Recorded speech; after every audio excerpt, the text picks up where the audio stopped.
பிறந்தேன் கனவுகளுடன், வளர்ந்தேன் நல்ல எண்ணங்களுடன். நான் பிறந்தேன் உயர் எண்ணங்களை செயல்படுத்த. நான் பிறந்தேன் ஆராய்ச்சி உள்ளத்துடன். நான் பிறந்தேன் ஆகாய உச்சியில் பறக்க. நான் பூமியில் ஒருபொழுதும் தவழ மாட்டேன், தவழவே மாட்டேன். ஆகாய உச்சியில்தான் என் லட்சியம். பறப்பேன் பறப்பேன், வாழ்வில் பறந்து கொண்டே இருப்பேன். இந்த கவிதை மறைந்த முன்னாள் குடியரசுத் தலைவர் அப்துல் கலாம் எழுதியது. இதை அவர் முதலில் கூறிய இடம் 1957 நடந்த ஜாதி கலவரத்தால் இன்றளவும் அடையாளப்படுத்தப்பட்டு வரும் முதுகளத்தூர். அங்கே இருந்த பள்ளி ஒன்றில் உரையாற்றிய அப்துல் கலாம் இந்த கவிதையை வாசிக்கும் போது அங்கு குழுமியிருந்த நூற்றுக்கணக்கான மாணவர்களையும் தன்னோடு சேர்த்து இந்த கவிதையை பாடச் சொன்னார். அத்தனை மாணவர்களும் அவரது வார்த்தையை பின்பற்றினர். அந்த கவிதையில் இருந்தது போலவே அவர் கடைசி வரை தன் கனவுகளுடன் பறந்து கொண்டே இருந்தார். 1931 அக்டோபர் 15 சாதாரண ஏழை இஸ்லாமிய குடும்பத்தில் பிறந்த அவுல் பக்ரி ஜனுலாப்தீன் அப்துல் கலாம் 2015 ஜூலை 18 அடைந்த உயரம் யாரும் கனவிலும் எண்ணி பாராதது. ஆனால் விஞ்ஞானத்தை தனது சிந்தையிலும் அன்பை தனது நெஞ்சிலும் சுமந்து பறந்து கொண்டே இருந்த கனவு காதலனுக்கு அது மிக சாதாரணமான சாத்தியமானது. சுமார் 25 ஆண்டுகளுக்கு மேலாக விஞ்ஞானியாக தேச சேவையாற்றிய அப்துல் கலாம் 2001 டிசம்பர் மாதம் முதல் சென்னை அண்ணா பல்கலைக்கழகத்தில் தனக்கு விருப்பமான ஆசிரியை பணியை மேற்கொண்டிருந்தார்.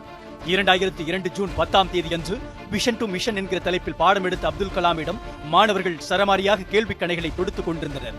அனைவருக்கும் பொறுமையாக விளக்கிவிட்டு அப்துல் கலாம் வகுப்பை விட்டு வெளியேறினார். அப்போதுதான் தனது 1 மணி நேர வகுப்பு 2 மணி நேரத்திற்கு நீட்டிக்கப்பட்டிருந்ததை உணர்ந்தார். பிறகு சில ஆராய்ச்சி மாணவர்களுடன் சென்று மதிய உணவை உண்டார். உடனே தனது அறைக்கு செல்லாமல் பல்கலைக்கழக வளாகத்தில் ஒரு இடத்தில் அமர்ந்து அடுத்த வகுப்புக்காக தயாரிப்பில் இறங்கினார். தயாரிப்பை முடித்துவிட்டு அப்துல் கலாம் தனது அறைக்கு திரும்பிக் கொண்டிருந்த போது அண்ணா பல்கலைக்கழகத்தின் அப்போதைய துணைவேந்தர் பேராசிரியர் கலாநிதி எதிரில் வந்தார். பரபரப்பான முகத்துடன் கலாமின் அறையில் இருக்கும் தொலைபேசிக்கும் அவரது அலைபேசிக்கும் எக்கச்சக்க அழைப்புகள் வந்ததாகவும் கலாமை அனைவரும் வெகு நேரமாக தேடிக் கொண்டிருப்பதாகவும் அவர் தெரிவித்தார். அப்போதுதான் கலாம் தனது செல்போனை அறையிலேயே வைத்துவிட்டதை உணர்ந்தார். தொலைபேசிக்கான காரணம் கலாமிற்கு தெரியவந்ததை அடுத்து தனது அறைக்கு விரைந்தார் அப்துல் கலாம். அப்போது ஒலித்துக் கொண்டிருந்த அலைபேசியை அவசரமாக எடுத்தார்.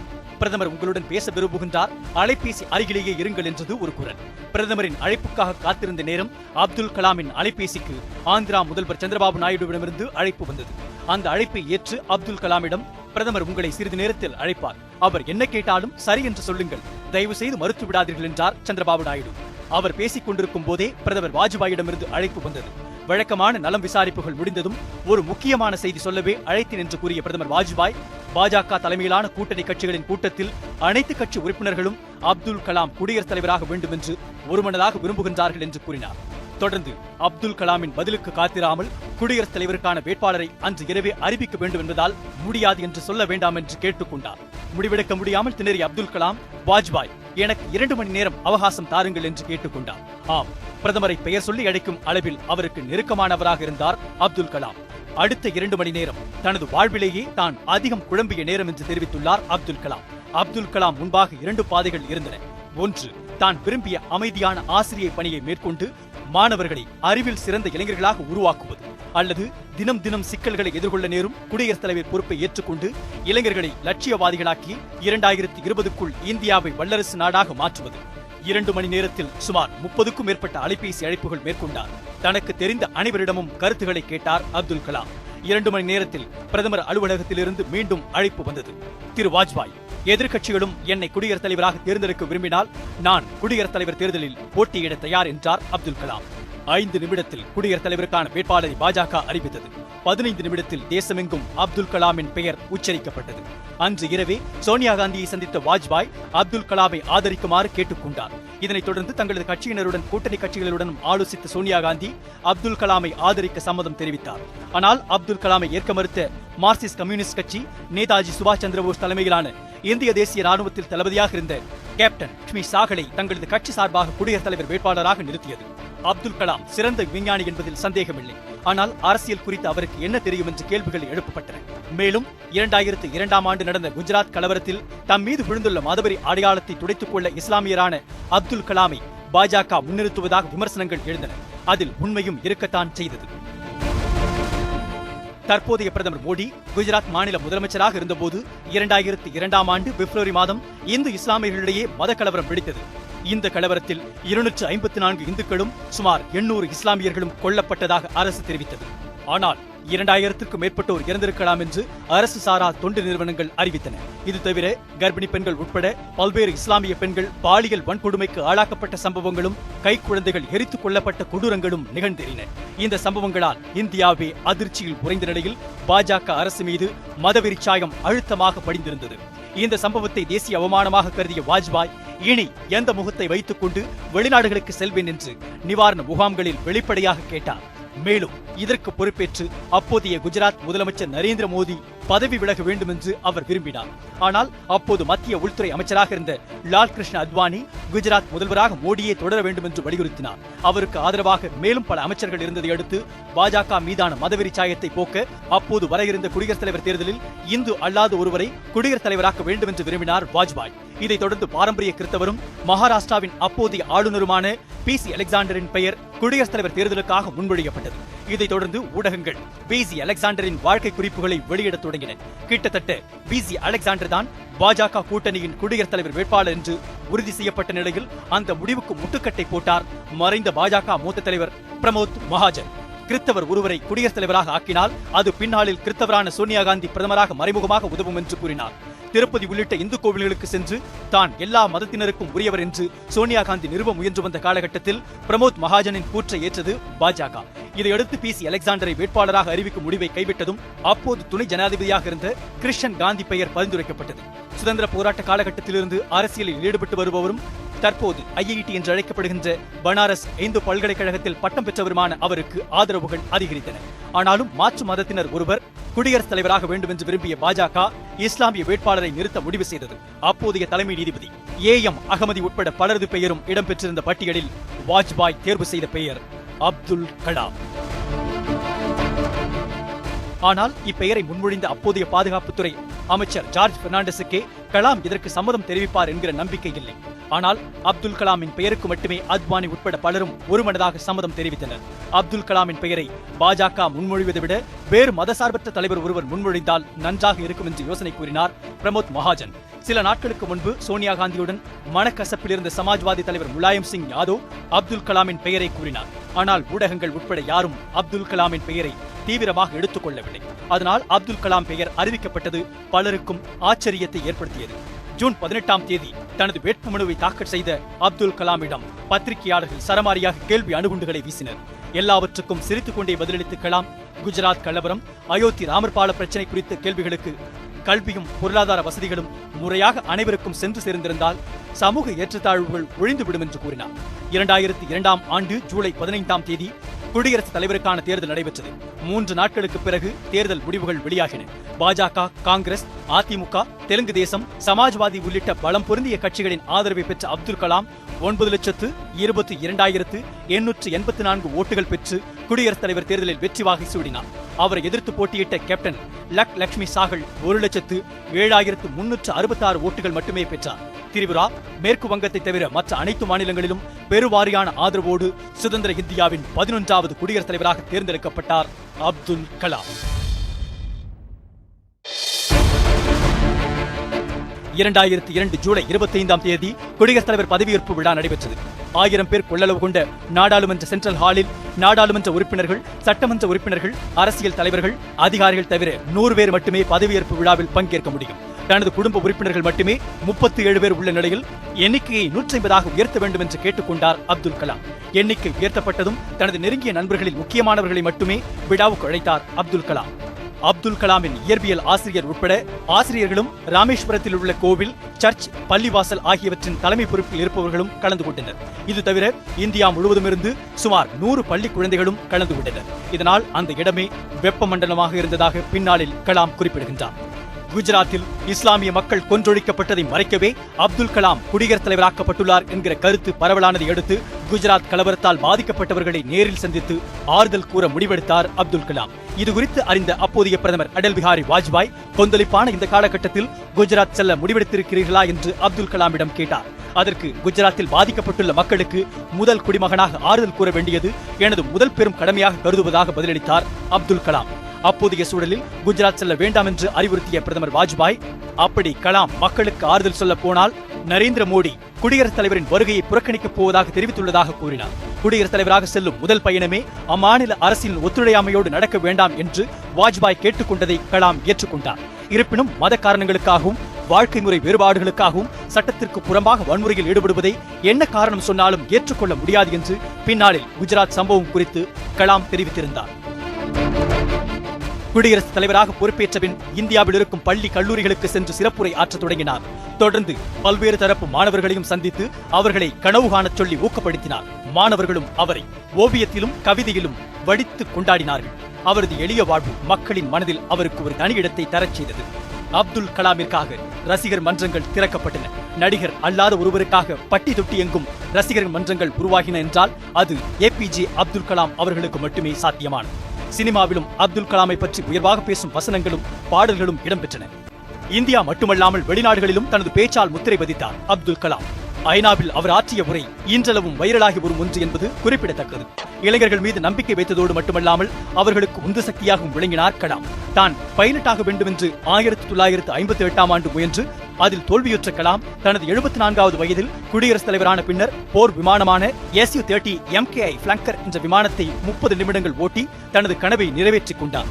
ஜனாதிபதியாக பொறுப்பேற்ற பிறகு ஒருமுறை திருவனந்தபுரத்திற்கு சென்றார் அப்துல் கலாம். அங்கே பணியாற்றிய போது அங்குள்ள காந்தாரியம்மன் கோவில் பகுதியில் செருப்பு தைக்கும் தொழிலாளியாக இருந்த ஜார்ஜ் என்பவருடன் அப்துல் கலாம் நேசமுடன் பழகி வந்தார். அவரை நினைவில் வைத்து அவரை அழைத்து வருமாறு காவல்துறையினரிடம் அப்துல் கலாம் கேட்டுக்கொண்டார்.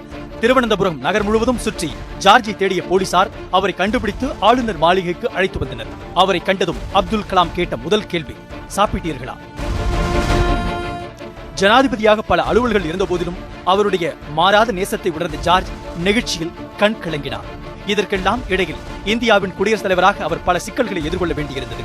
2005ஆம் ஆண்டு பீகார் மாநில அரசை கலைக்க வேண்டும் என்று அப்போதைய காங்கிரஸ் அரசு உறுதியாக இருந்தது. அதில் அப்துல் கலாமிற்கு உடன்பாடு இல்லாததால் அவர் மறுத்துவிட்டு ரஷ்யா சுற்றுப்பயணம் புறப்பட்டார். ஆனால் பீகார் அரசு கலைக்கப்படுவதில் கெடுபிடி காட்டிய மன்மோகன் சிங் அரசு ரஷ்யாவில் இருந்த அப்துல் கலாமிடம் வற்புறுத்தி ஆட்சி கலைப்புக்கு ஒப்புதல் பெற்றனர். ரஷ்ய குளிரில் இரவு நேரத்தில் தனது மனவிருப்பத்திற்கு எதிராக கையொப்பமிட்டார் அப்துல் கலாம். ஆனால் சில மாதங்களிலேயே ஆட்சி கலைப்பு செல்லாது என்று உச்சநீதிமன்றம் தீர்ப்பு எழுதியது. இதையடுத்து தான் எடுத்த முடிவுக்கு பொறுப்பேற்று பதவி விலக முடிவு செய்த அப்துல் கலாமை அவரது மூத்த சகோதரர் தான் சமாதானம் செய்தார் என்கிறார் அப்போது கலாமின் பத்திரிகை செயலாளராக இருந்த ஏசம் கான். குடியரசுத் தலைவராக பல மசோதாக்களுக்கு ஒப்புதல் அளித்திருந்தாலும் குறிப்பிட்ட ஒரு மசோதாவிற்கு ஒப்புதல் அளித்ததற்காக மிகவும் மன உளைச்சலுக்கு ஆளானார் அப்துல் கலாம். அது ஆதாயம் தரும் பதவி தொடர்பான சட்ட மசோதா. நாடாளுமன்றம் மற்றும் சட்டமன்ற உறுப்பினர்கள் பலர் வாரிய தலைவர் பதவி உள்ளிட்ட பல பொறுப்புகளை வகிப்பது பழக்கம். இவற்றில் பெரும்பாலானவை சம்பளத்துடன் கூடிய பொறுப்புகள் என்கிற காரணத்தால் ஆதாயம் தரும் பதவிகளாக இவை கருதப்படுகின்றன. ஆதாயம் தரும் பதவிகளில் MP MLAக்கள் இருக்கக்கூடாது என்பதால் பல MPக்கள் மற்றும் MLAக்களின் பதவி பறிபோகும் நிலை உருவானது. இதன் காரணத்திற்காக அமிதாப் பச்சனின் மனைவி ஜெயா பச்சனின் MP பதவி பறிக்கப்பட்டது. இதைத் தொடர்ந்து சோனியா காந்தி தான் வகித்து வந்த MP பதவியை ராஜினாமா செய்துவிட்டு தேர்தலை சந்திக்க நேர்ந்தது. சோனியா காந்தியின் பதவிக்கு ஆபத்து ஏற்பட்டதை தொடர்ந்து இத்தகைய ஆதாயம் தரும் பதவிகளை வகிக்கும் MPக்களின் பதவிகளை காப்பாற்றுவதற்காக மத்திய அரசு நாடாளுமன்றத்தில் சட்ட மசோதாவை கொண்டு வந்து நிறைவேற்றியது. பின்னர் இந்த மசோதா குடியரசுத் தலைவர் அப்துல் கலாமின் ஒப்புதலுக்காக அனுப்பப்பட்டது. ஆனால் இந்த சட்ட மசோதா குறிப்பிட்ட சில MP MLAக்கள் ஆதாயம் அடைவதற்காக மட்டுமே உருவாக்கப்பட்டது என்று கருதி அப்துல் கலாம் மசோதாவை திருப்பி அனுப்பினார். இதனால் அரசியல் சூழலில் பரபரப்பு ஏற்பட்டது. ஆனால் சட்ட மசோதாவில் எந்த திருத்தமும் செய்ய முடியாது என்று கூறிவிட்ட மத்திய அரசு அதே மசோதாவை எந்த மாற்றமும் இல்லாமல் மீண்டும் நாடாளுமன்றத்தில் கொண்டு வந்து நிறைவேற்றியது. பின்னர் மீண்டும் மசோதா அப்துல் கலாமின் ஒப்புதலுக்காக அனுப்பி வைக்கப்பட்டது. இரண்டாவது முறையாக தன்னிடம் அனுப்பப்படும் மசோதாவுக்கு குடியரசுத் தலைவர் ஒப்புதல் அளித்தே ஆக வேண்டும் என்று அரசியல் சாசன சட்டத்தில் உள்ளதால் இந்த முறை அப்துல் கலாம் உடனே ஒப்புதல் அளித்து விடுவார் என்று மத்திய அரசு எதிர்பார்த்தது. ஆனால் கடந்த 2 வாரங்களுக்கு மேலாக மசோதாவுக்கு ஒப்புதல் அளிக்காமல் வைத்திருந்தார் அப்துல் கலாம். மேலும் அப்போதைய இந்திய தலைமை நீதிபதி VN காரியவிடம் ஓய்வு பெற்ற 2 நீதிபதிகளிடமும் இது குறித்து அதிகாரப்பூர்வமற்ற ஆலோசனையில் ஈடுபட்டதாகவும் கூறப்படுகிறது. இதனால் சலசலப்பு ஏற்பட்டது. பீகார் ஆட்சி கலைக்கப்பட்ட விவகாரத்தால் வருத்தமடைந்திருந்த கலாமிற்கு இந்த மசோதாவிற்கு ஒப்புதல் வழங்க மனம் ஒப்பவில்லை. இதனால் தனது குடியரசுத் தலைவர் பதவியையே ராஜினாமா செய்துவிடலாம் என்று மீண்டும் யோசித்தார் அப்துல் கலாம். இந்நிலையில் பிரதமர் மன்மோகன் சிங் அப்துல் கலாமை நேரில் அழைத்து மசோதாவுக்கு ஒப்புதல் அளிக்குமாறு கேட்டுக்கொண்டார். வேறு வழியின்றி அந்த மசோதாவிற்கு கலாம் ஒப்புதல் வழங்க முன் தேதியிட்டு அந்த மசோதா அமலாக்கப்பட்டதால் அப்போதைய சபாநாயகர் சோம்நாத் சட்டர்ஜி உள்ளிட்ட 40 MPக்களின் பதவி தப்பித்தது. ஆதாய பதவி மசோதா மட்டுமல்ல, மேலும் பல மாநிலங்களின் மசோதாவை அப்துல் கலாம் ஜனநாயகத்திற்கு எதிரானது என்று திருப்பி அனுப்பியுள்ளார். அவற்றில் 2 முக்கியமானவை. முதலாவது குஜராத் தீவிரவாத தடுப்பு மற்றும் ஒழுங்குபடுத்தப்பட்ட குற்ற தடுப்பு மசோதா. தொலைபேசி உரையாடலை இடைமறித்து கேட்டு அதை ஆதாயமாக பயன்படுத்த வகை செய்துள்ள இந்த சட்ட மசோதாவை பரிசீலனை செய்யுமாறு அப்போதைய முதல்வர் மோடி அரசுக்கு திருப்பி அனுப்பினார் கலாம். அதேபோல் கடந்த 2002ஆம் ஆண்டில் அதிமுக அரசு அனுப்பிய சட்ட மசோதாவையும் அப்துல் கலாம் திருப்பி அனுப்ப நேரிட்டது. இந்திய தண்டனை சட்டப்படி வழக்குகளில் கைதானவர்களை ஒவ்வொரு 15 நாட்களுக்கு ஒருமுறையும் நீதிமன்றத்தில் ஆஜர்படுத்த வேண்டும். இதை 30 நாட்களாக உயர்த்த தமிழக அரசு முயன்றது. அப்படி மாற்றினால் மனித உரிமை மீறல்கள் அதிகம் நடைபெறும் என்று கூறி கலாம் தனது ஒப்புதலை வழங்க மறுத்துவிட்டார். கலாமின் மேல் வைக்கப்படும் மற்றொரு குற்றச்சாட்டு, அவர் குடியரசுத் தலைவராக இருந்தபோது அவரிடம் அனுப்பப்பட்ட கருணை மனுக்கள் மீது அவர் முடிவெடுக்கவில்லை என்பதுதான். அவரது பதவிக்காலம் முடியும் தருவாயில் அவரிடம் வந்த 28 கருணை மனுக்களில் 2 மனுக்களில் மட்டுமே முடிவெடுத்திருந்தார். 2004ஆம் ஆண்டு 9 வயது சிறுமியை பாலியல் வன்கொடுமை செய்து கொன்ற தனஞ்சாய் சட்டர்ஜி என்பவரின் கருணை மனுவை நிராகரித்த அப்துல் கலாம் 2006ஆம் ஆண்டு தனது மனைவி, மகள்கள் மற்றும் உறவினர் ஒருவரை கொன்ற கேரஜ் ராம் என்பவருக்கு மரண தண்டனையை ரத்து செய்தார். தனது பதவி காலத்தில் 3 முறை மரண தண்டனைகளுக்கு எதிராக குரல் கொடுத்த அப்துல் கலாம் 50க்கும் மேற்பட்ட வழக்குகளில் தண்டனையை மறுபரிசீலனை செய்யுமாறு மத்திய அரசுக்கு அனுப்பியுள்ளார். மேலும் மரண தண்டனை விதிக்கப்படுபவர்கள் பெரும்பாலும் சமுதாயத்திலும் பொருளாதாரத்திலும் விளிம்பு நிலையில் இருப்பவர்களாக இருப்பது ஏன் என்று அப்துல் கலாம் எழுப்பிய கேள்விகள் பத்திரிகைகளில் வெளியாகி அரசையும் நீதித்துறையையும் சலசலக்க வைத்தன. இதற்கிடையில் நாடாளுமன்ற தாக்குதலில் தொடர்பு இருப்பதாக குற்றம் சாட்டப்பட்ட அப்சல் குரு எந்த ஒரு பயங்கரவாத குழுவைச் சேர்ந்தவர் என்பதற்கான ஆதாரம் எதுவும் இல்லை என்ற போதிலும் இந்திய மக்களின் கூட்டு மனசாட்சியை திருப்திப்படுத்த மரண தண்டனை விதிக்கப்படுவதாக உச்சநீதிமன்றம் தெரிவித்தது. அதன் பிறகு சில மாதங்களுக்கு பிறகு அப்சல் குருவின் குடும்பத்தினரை சந்தித்த அப்துல் கலாம் கருணை மனு அனுப்பினால் நடவடிக்கை எடுப்பதாக உறுதியளித்தார். இதையடுத்து அப்சல் குருவின் மனைவி கருணை மனுவை அனுப்பினார். ஆனால் அந்த கருணை மனு அப்துல் கலாம் பதவியை விட்டு விலகும் வரை குடியரசுத் தலைவர் அலுவலகத்திற்குள் அனுப்பப்படவே இல்லை என்று கூறப்படுகிறது. இதையடுத்து 2013ஆம் ஆண்டு பிப்ரவரி 13ஆம் தேதி மிகவும் ரகசியமாக அப்சல் குரு தூக்கிலிடப்பட்டது தனி வரலாறு. இதனாலேயே கருணை மனுக்களை மத்திய உள்துறை அமைச்சகத்தின் பரிசீலனைக்கு அனுப்புவதை நிறுத்திக் கொண்டார் அப்துல் கலாம். கருணை மனுக்களில் முடிவெடுக்காமல் தாமதப்படுத்த தொடங்கினார். பலர் அந்த காரணத்திற்காகவே மரண தண்டனையிலிருந்து விடுவிக்கப்பட்டனர். அவர்களில் 1993 டெல்லி குண்டுவெடிப்பில் தொடர்புடைய தேவிந்தர் பல் சிங் புல்லர், ராஜீவ்காந்தி கொலை வழக்கில் தொடர்புடையவர்கள் என்று தீர்ப்பு வழங்கப்பட்ட முருகன், சாந்தன், பேரறிவாளன் ஆகியோர் முக்கியமானவர்கள். இப்படி மனிதநேயராய், கனவு நாயகனாய் அறியப்படும் அப்துல் கலாம் மீது விமர்சனங்கள் இல்லாமல் இல்லை. குறிப்பாக தனது சொந்த ஊரான ராமேஸ்வரத்தில் மீனவர்கள் இலங்கை அரசால் சுடப்படும் போது, படகுகளை உடைக்கப்பட்டு துன்புறுத்தப்படும் போது அது குறித்து நடவடிக்கை எடுக்க முடியாது என்றாலும் குறைந்தபட்சம் குரல் கூட எழுப்பவில்லை என்கிற குற்றச்சாட்டு முக்கியமானது. அடுத்தது, எந்த மாணவர்கள் அவரை பெரும் பொக்கிஷமாக நினைத்தார்களோ அந்த மாணவர்களுக்கு கல்வி மறுக்கப்பட்டு பெரும் வியாபார சூழலில் சிக்கி சீரழிவது குறித்து அவர் எப்பொழுதும் வாய் திறக்கவில்லை என்பது. மேலும் இந்தியாவின் அணுசக்தி உரிமைகளை பறிக்கும் அமெரிக்காவுடன் 123 ஒப்பந்தத்தை ஆதரித்தது. கூடங்குளத்தை ஆய்வு செய்வதற்கு முன்பாகவே அது பாதுகாப்பானது எனவும் அது தேவை எனவும் கூறியது. அப்துல் கலாம் முக்கிய பிரச்சனைகளில் மக்களின் பக்கம் நில்லாமல் அரசின் பக்கம் நின்றார் என்கிற குற்றச்சாட்டுகளுக்கு வழிவகுத்தது. இவை எல்லாவற்றுக்கும் மேலாக முக்கியமானது ஒரு குற்றச்சாட்டை கலாம் விரும்பிகளே முன்வைக்கிறார். ஒரு அரசியல் தலைமையாய் உருவாக அனைத்து சாத்தியங்களிலும் இருந்தும் அதனை கலாம் பயன்படுத்திக் கொள்ளாமல் விட்டது. கலாமை மனதளவில் தலைவராக ஏற்றுக்கொண்ட கூட்டம் அவர் நேரடி அரசியலில் ஈடுபட்டிருந்தால் ஆதரவு தெரிவித்து அதிகாரத்தை அவரிடம் அளித்திருப்பார்கள். ஆனால் அவரது அமைதியான சுபாவம் அந்த கட்டத்திற்கு அவரை நகர்த்தவில்லை. அது மட்டுமல்லாமல் மாணவர்களை அரசியல் படுத்த அவர் தவறிவிட்டார். கேப்டன் அமெரிக்கா என்கிற சூப்பர் ஹீரோ காமிக்ஸ் கதாபாத்திரம் பற்றி கேள்விப்பட்டிருப்போம். 2ஆம் உலகப் போர் சமயத்தில் மக்களையும் ராணுவ வீரர்களையும் துவண்டு போகாமல் உற்சாகம் கொள்ள செய்ய உருவாக்கப்பட்ட ஹீரோவான கேப்டன் அமெரிக்கா ஒரு கட்டத்தில் உற்சாகப்படுத்துவதை விடுத்து நேரடியாக களத்தில் இறங்கி போரிடத் தொடங்குவார். அந்த கணத்திலிருந்துதான் அவர் சூப்பர் ஹீரோவாக மாறுவார். அவரை போன்ற ஒரு ஹீரோ தான் அப்துல் கலாம். ஆனால் களத்தில் இறங்கி சூப்பர் ஹீரோவாகும் வாய்ப்பை தவறவிட்டார். அதனால் ஏற்பட்ட இழப்பு